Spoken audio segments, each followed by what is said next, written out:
मित्रों, आपके भी चेहरे की मुस्कान देखकर लग रहा है देश प्रगति की ओर अग्रसर है। और उसी क्रम में अपने बीच भारतीय जनता पार्टी के राष्ट्रीय महामंत्री माननीय विनोद तावरे जी यहां एक मुख्य प्रयोजन से उपस्थित हैं। आप दिन प्रतिदिन देख रहे हैं कि माननीय प्रधानमंत्री नरेंद्र मोदी जी के नेतृत्व में उनके विकास को और अधिक गति देने के लिए देश के प्रबुद्ध वर्ग, राजनेता, समाज के प्रत्येक वर्ग के लोग पार्टी की सदस्यता ग्रहण कर रहे हैं। इसी क्रम में आज भारतीय राष्ट्रीय कांग्रेस के प्रमुख नेता और राष्ट्रीय प्रवक्ता माननीय गौरव वल्लभ जी, बिहार कांग्रेस के पूर्व प्रदेश अध्यक्ष और बिहार की राजनीति में कांग्रेस की एक अभूतपूर्व पहचान बनाने वाले श्री अनिल शर्मा जी, बिहार के राष्ट्रीय जनता दल के नेता और महागठबंधन के औरंगाबाद से प्रत्याशी रह चुके 2019 में माननीय उपेंद्र प्रसाद जी आज पार्टी की सदस्यता ग्रहण कर रहे हैं। उस क्रम में मैं माननीय विनोद तावरे जी से आग्रह करूंगा कि आप माननीय गौरव वल्लभ जी को पार्टी की सदस्यता ग्रहण कराएं।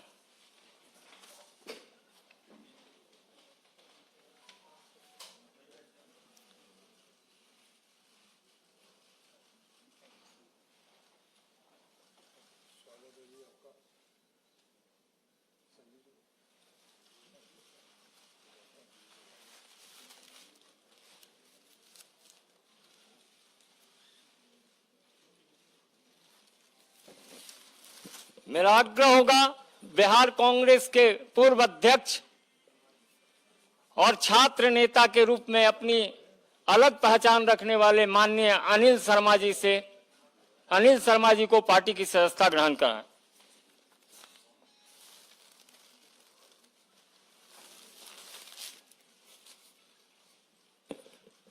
अपने बीच माननीय उपेंद्र प्रसाद जी भी हैं जो महागठबंधन के 2019 के प्रत्याशी रहे हैं।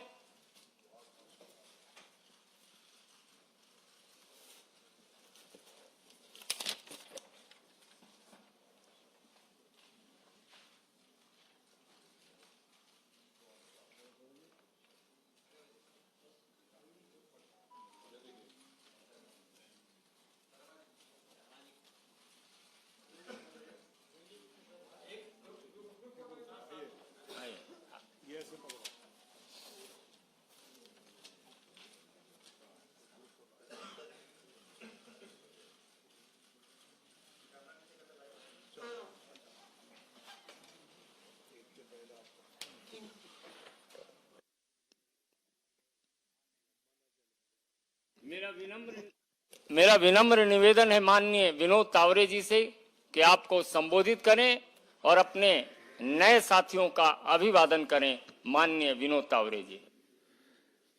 नमस्कार। संजय जी ने कहा वैसे चेहरे की मुस्कान बहुत कुछ बता रही है। गौरव जी, अनिल जी, उपेंद्र जी,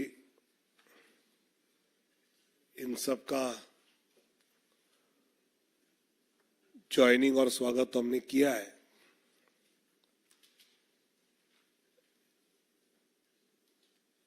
कल जैसे मैंने 3 सवाल पूछे, आज भी मैं पूछना चाहता हूं कि एक तरफ आदरणीय प्रधानमंत्री नरेंद्र मोदी जी नारी शक्ति का सम्मान करते हुए दिख रहे हैं। कोई बुजुर्ग महिला किसी कार्यक्रम में मंच पे आई तो चरण छूते हुए हमने प्रधानमंत्री जी को देखा है। लेकिन कांग्रेस में महिलाओं के प्रति क्या रवैया है समझ में ही नहीं आ रहा है। कभी उनकी प्रवक्ता कुछ बोलती है। कल सुरजेवाला जी ने जो वक्तव्य किया है, एक बार कांग्रेस अपनी भूमिका साफ करे कि क्या महिलाओं का अपमान करना, महिलाओं का अपमानित जीवन जीने के लिए मजबूर करना, यही हालात बदलेगा क्या?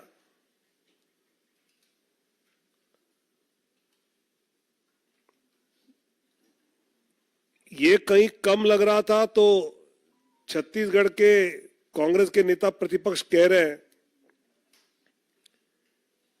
मोदी जी की सर फोड़ने की बात।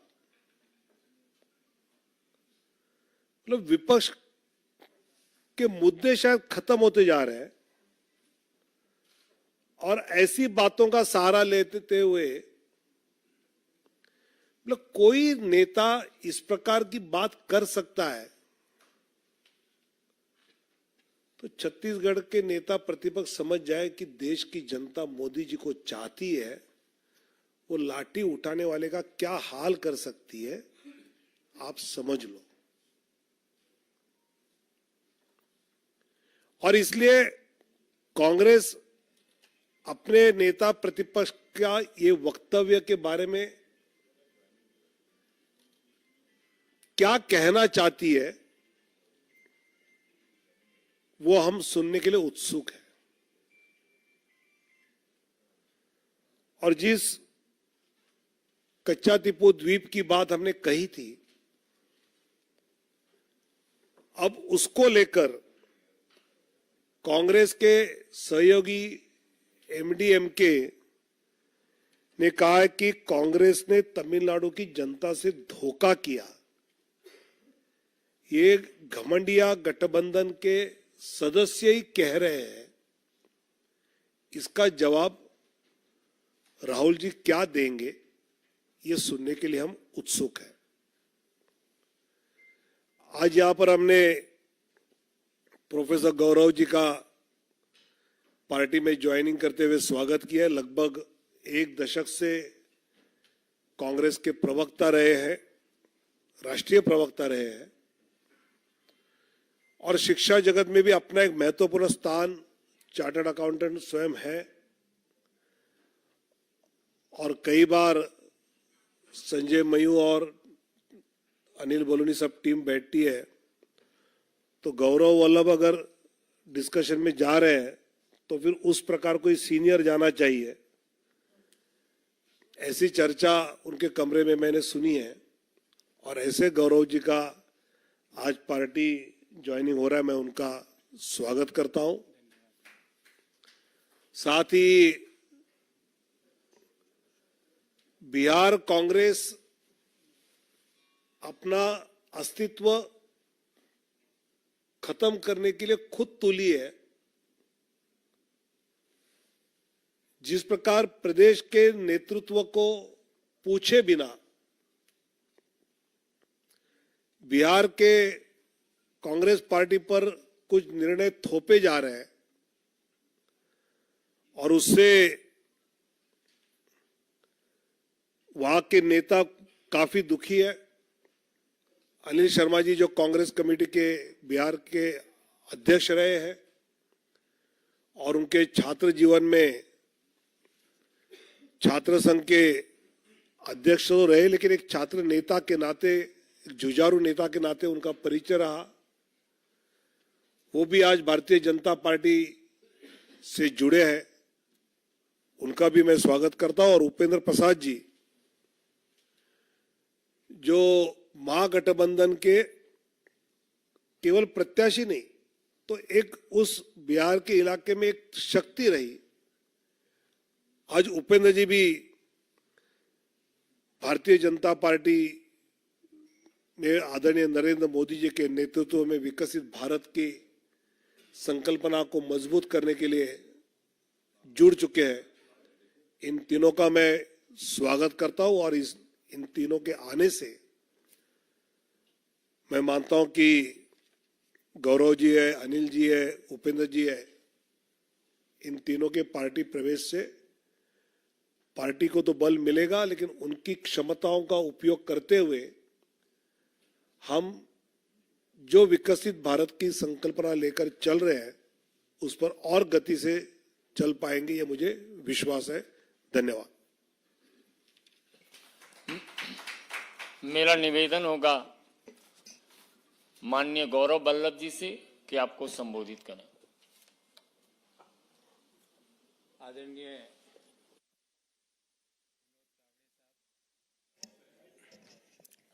आदरणीय विनोद तावड़े साहब, संजय मयूख जी, मंच पर मेरे साथ विराजे हुए अनिल जी, उपेंद्र जी और आप सभी पत्रकार साथियों को मेरा सादर नमस्कार और प्रणाम। मैंने एक पत्र भी सुबह सोशल मीडिया के विभिन्न प्लेटफॉर्म पर डाला, आप लोगों ने जरूर देखा होगा। और उस पत्र में मैंने अपने दिल की सारी व्यथाएं, इश्यूज जो मैं समय समय पर कांग्रेस पार्टी की लीडरशिप को अवगत भी कराता था, वो मैंने सारे उसमें लिख दिए। उसके अलावा मुझे कुछ नहीं कहना। मेरा दृष्टिकोण शुरू से ये रहा है कि भगवान श्री राम का मंदिर बने, न्योता मिले और हम न्योते को कांग्रेस पार्टी लिख के भेजे कि हम नहीं जाएंगे, मैं इसे स्वीकार नहीं कर सकता। देश में मैं अर्थशास्त्र का विद्यार्थी हूं, बड़े समय तक अर्थशास्त्र और वित्त देश के प्रतिष्ठित संस्थाओं में पढ़ाया भी है मैंने। सुबह से शाम वेल्थ क्रिएटर्स को गाली, उन नीतियों को गाली, निजीकरण, उदारीकरण, वैश्वीकरण, जो पूरी दुनिया मानती है कि जो डॉक्टर मनमोहन सिंह जी और पीवी नरसिम्हा राव जी की सरकार ने किया, उन नीतियों को गाली। कोई बिजनेस करे उसको गाली, कोई विनिवेश में पार्टिसिपेट करे उसको गाली, एयर इंडिया कोई कंपनी खरीदे तो वो गलत। तो मुझे लगता है कि कहीं ना कहीं जो नीतियां हैं और जो इश्यूज हैं उसको कांग्रेस पार्टी टैकल करने में कहीं ना कहीं बड़े गैप उसके अंदर आ रहे हैं। और मैंने अपनी चिट्ठी में भी यही लिखा है।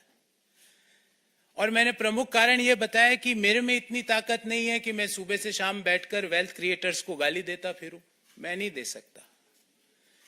मेरे में इतनी ताकत नहीं है कि जब सनातन धर्म के ऊपर सवाल उठाए और मैं चुपचाप बैठ जाऊं, मेरे से नहीं होगा।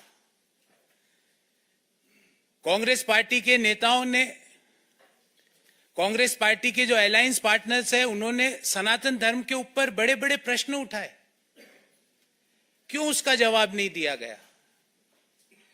एक इश्यू तो आप छोड़ नहीं सकते ना, उस इश्यू को तो आपको जवाब तो देना पड़ेगा।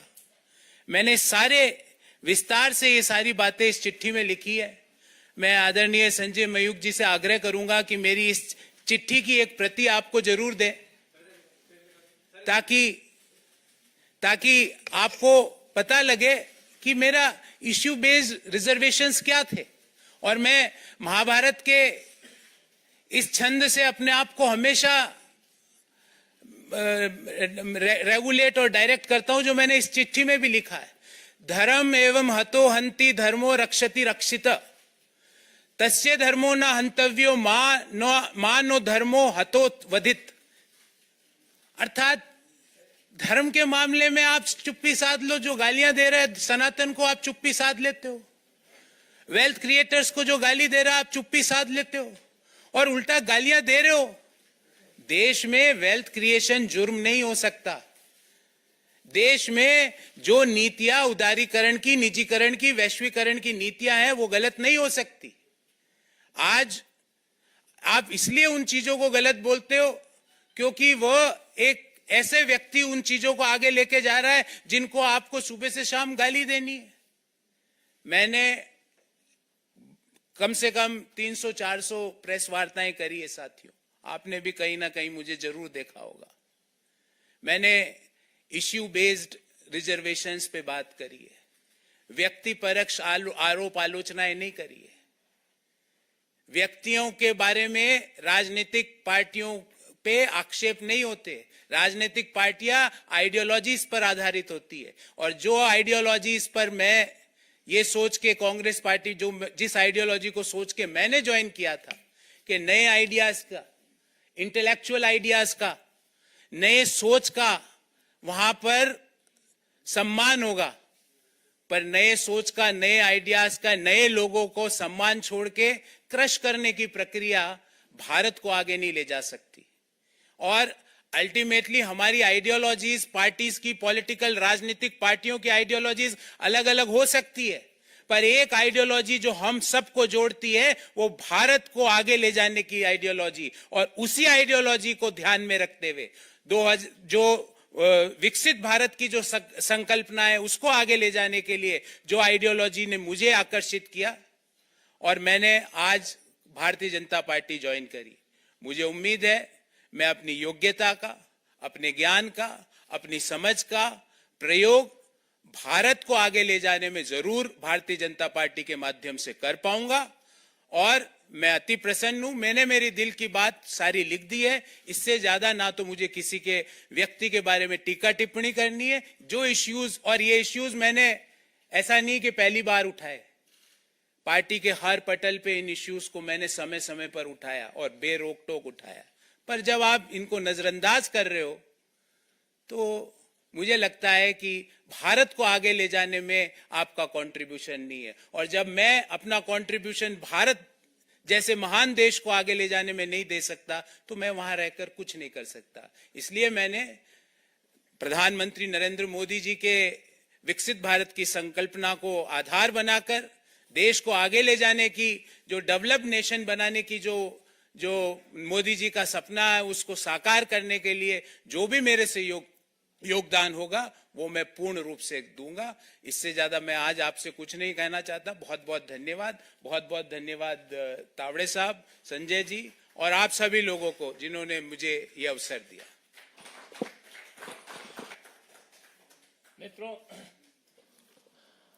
मित्रों, सौभाग्यशाली हूं कि पटना विश्वविद्यालय का छात्र हूं और पटना विश्वविद्यालय के 2 छात्र नेता, वरिष्ठ छात्र नेता ने आज पार्टी की सदस्यता ग्रहण की है। साथ ही लालू के दंश झेल रहे बिहार में जो कांग्रेस पिछलग्गू पार्टी थी लालू सरकार के समय, उस पिछलग्गू से उस समय निकालने वाले श्री अनिल शर्मा जी, जिनको उसके सजा भी भुगतनी पड़ी थी, ऐसे अनिल शर्मा जी प्रदेश कांग्रेस के पूर्व अध्यक्ष अपने बीच हैं। मेरा आग्रह होगा माननीय अनिल शर्मा जी से आपको संबोधित करें।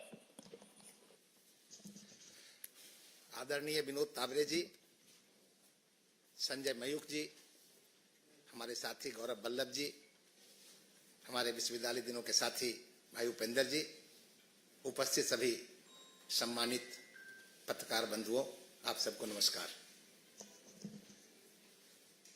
मैंने 4 दिन पहले ही पार्टी से इस्तीफा किया है और उसमें भी मैंने बातों को उठाया था कि आखिर कांग्रेस छोड़ने का क्या कारण मेरा रहा है। मेरा साफ आरोप है कि सचमुच ऐतिहासिक कांग्रेस जैसी पार्टी सांप्रदायिकता की मानसिकता रखने वाले नेताओं के गिरफ्त में फंस गई है। वर्तमान अध्यक्ष भी सांप्रदायिक नजरिया रखते हैं और पूर्व अध्यक्ष, वर्तमान अध्यक्ष का मेरा मतलब है माननीय मल्लिकार्जुन खड़गे जी, और पूर्व अध्यक्ष से मेरा मतलब है आदरणीय सोनिया गांधी जी। ये दोनों के दोनों लोग सेकुलरिज्म की बात करते हैं, दूसरे पर कम्युनल होने का आरोप लगाते हैं, लेकिन ये दोनों के दोनों लोग सांप्रदायिक नजरिया रखते हैं। मोस्ट कॉमनल आइडिया जिनका है, सोच है, और उसका प्रमाण के साथ मैं कहना चाहता हूं। पूर्व अध्यक्ष आदरणीय सोनिया जी एक तरफ तो राम मंदिर की प्राण प्रतिष्ठा का निमंत्रण ठुकराती हैं, मगर वही सोनिया गांधी जी जब इटली में, रोम में मदर टेरेसा का सेंटहुड का कार्यक्रम आयोजित होता है तो कांग्रेस के दो वरिष्ठ क्रिश्चियन नेताओं को रिप्रेजेंटेटिव के रूप में भेजती है, और दूसरी तरफ आदरणीय खड़गे जी, इनका बायसनेस धर्म विशेष के रूप में के प्रति तो आप लोगों ने भी देखा होगा। मैं 1 सेकंड के लिए आपको सुना देना चाहता हूं।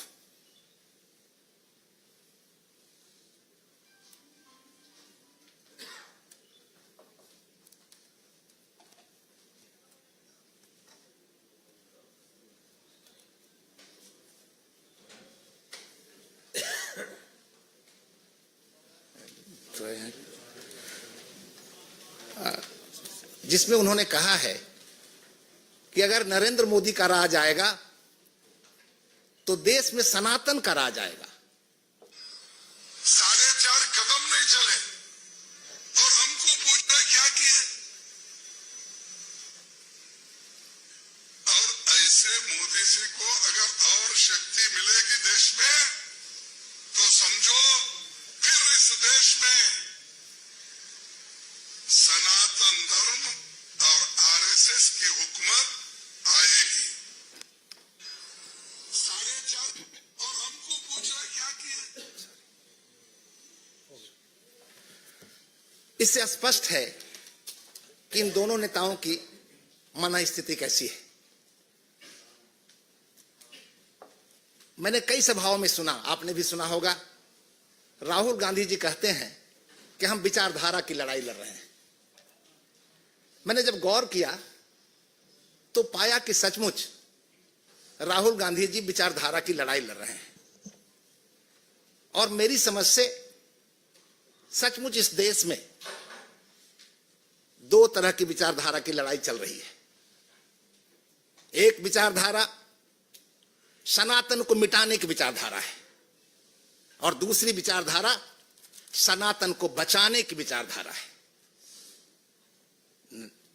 राहुल गांधी, कांग्रेस और ये तमाम लोग सनातन को मिटाने की विचारधारा को आगे बढ़ा रहे हैं, और निश्चित रूप से मुझे कहने में गुरेज नहीं कि भारतीय जनता पार्टी भारत की अस्मिता, भारत की संस्कृति को बचाने के लिए साथ साथ देश की सेवा के साथ साथ सनातन को ही बचाने की विचारधारा पर काम कर रही है। मैं इस बात को मानता हूं कि भारत की आत्मा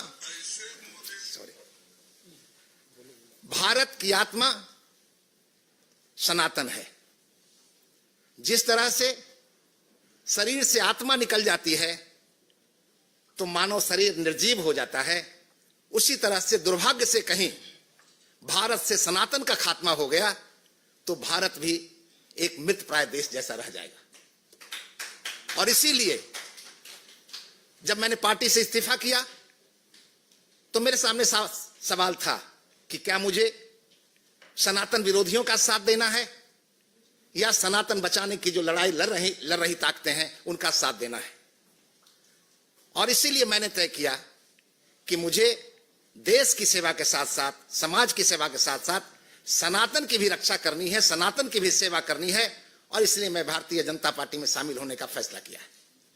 मैं एक सनातनी हूं, जनेऊधारी सनातनी हूं, वैसा जनेऊधारी नहीं जो अपने कपड़े के ऊपर से जनेऊ पहनता हो।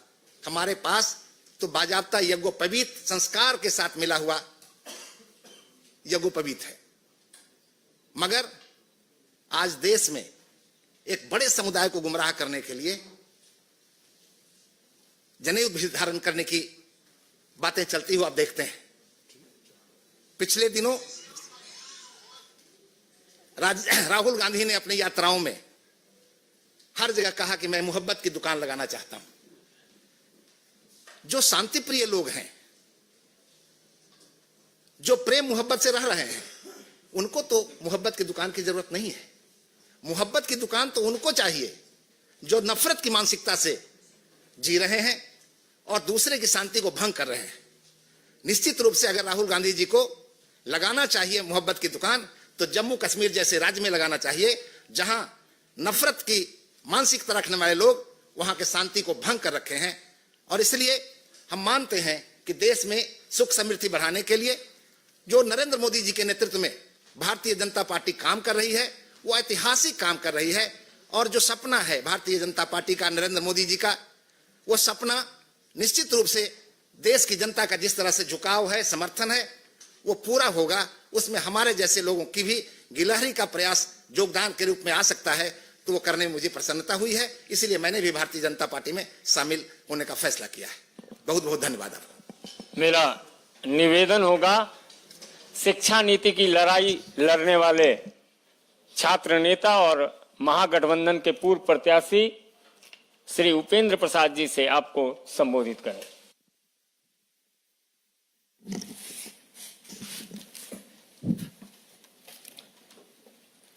परम आदरणीय भारतीय जनता पार्टी मुख्यालय प्रभारी एवं राष्ट्रीय महामंत्री बिहार के प्रभारी आदरणीय विनोद तावड़े जी, हमारे साथ आए हुए प्रोफेसर गौरव वल्लभ साहब, हमारे बड़े भाई अनिल शर्मा जी, हमारे साथ संगठन में काम किए हुए भाई संजय मयूख साहब, और यहाँ पर इस सभागार में उपस्थित लोकतंत्र के सजग प्रहरी पत्रकार बंधुओं, साथ ही मैं आपको बता दूं कि अभी माननीय प्रधानमंत्री जी और भारतीय जनता पार्टी की जो सरकार है, बिहार के भारत रत्न और गरीबों के मसीहा जननायक कर्पूरी ठाकुर जी को जो भारत रत्न दिया है, उन्हीं कर्पूरी ठाकुर जी के प्रेरणा से मैं राजनीति में प्रवेश किया था। उस समय में नया पटना विश्वविद्यालय का छात्र हुआ था और उन्हीं के प्रेरणा से हमें पटना विश्वविद्यालय का अध्यक्ष भी बनाया गया था और तब से मैं राजनीति में सक्रिय रहा। और जनता दल के समय में भी मैं बिहार, जब झारखंड बिहार एक था, मैं बिहार का फाउंडर अध्यक्ष रहा, 2 बार एमएलसी भी रहा बिहार से। लेकिन उस समय जो हमारे मन में जो अरमान थी, जो कर्पूरी ठाकुर जी से हमने जो सीखा था और जो डॉक्टर लोहिया को पढ़ा था, डॉक्टर लोहिया को तो देखने का अवसर नहीं मिला, कर्पूरी जी के साथ काम करने का अवसर मिला। कर्पूरी जी हमें कहा करते थे, विद्यार्थी जी कह के संबोधित करते थे और हमें बोला करते थे कि विद्यार्थी जी महीना में 2 दिन आपको समय देंगे, आप मेरा उपयोग जिस ढंग से करें। और मैं कर्पूरी ठाकुर जी के विद्यार्थियों के बीच में बहुत मैं ले जाता था, विभिन्न विषयों पर मैं उनका सेमिनार का भी आयोजन करता था। लेकिन जो डॉक्टर लोहिया जी 1960 के दशक में जनसंघ के सहयोग से जो कांग्रेस के खिलाफ जो आंदोलन चला रहे थे, उन्होंने 2 नारा दिया था, 2 बिंदुओं पर उनका फोकस था, परिवारवाद और भ्रष्टाचार। और कर्पूरी ठाकुर के नेतृत्व में इस चीज को अमल होते रहा। लेकिन जैसे ही कर्पूरी ठाकुर जी के बाद लालू जी आए तो कुछ दिन तक तो ठीक रहे, उनके नेतृत्व में मैंने काम किया। लेकिन जो वंशवाद और भ्रष्टाचार के खिलाफ जो हमारी पूंजी थी लड़ाई की, जब लालू जी आए तो परिवारवाद में इतना अखंड हो गया। मेरा मानना है कि न सिर्फ लालू प्रसाद बल्कि उत्तर प्रदेश में मुलायम सिंह यादव और बिहार में लालू प्रसाद यादव परिवारवाद और भ्रष्टाचार को इतना बढ़ावा दिए कि समाजवाद का जो आंदोलन था उसको सबसे धक्का लगा दिया है इस देश में, तो ही 2 व्यक्तियों ने देने का काम किया है। और हद तो तब हो गई जब पिछली बार 2019 में मैं महागठबंधन का उम्मीदवार बना और बिहार में सबसे कम वोट से के अंतर से हारने वालों में मैं तीसरा व्यक्ति हूं पूरे संपूर्ण बिहार में। लेकिन जब इस बार टिकट की बात आई तो उन्होंने बोली लगा दी, कहते हैं कि कितना दोगे, अगला तो हमको 10 करोड़ दे रहा है, तुम कितना दोगे।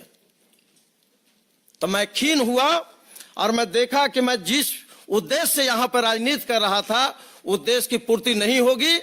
और सचमुच में जहां लोकतंत्र है, जहां कार्यकर्ताओं का मान और सम्मान है और विकसित भारत और सभ्यता और संस्कृति का जो हम गर्व करते हैं, दुनिया के सामने सर उठाकर चलते हैं, उस सभ्यता और संस्कृति की रक्षा यदि कहीं होगी तो भारतीय जनता पार्टी और आदरणीय नरेंद्र मोदी जी के ही नेतृत्व में संभव है।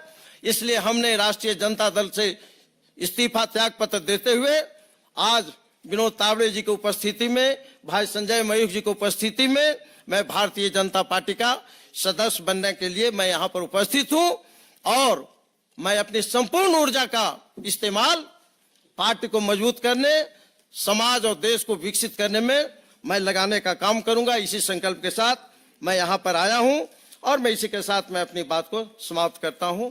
जय हिंद। बहुत बहुत धन्यवाद। फिर मिलेंगे आप, फिर मिलेंगे आप। तीन सवाल।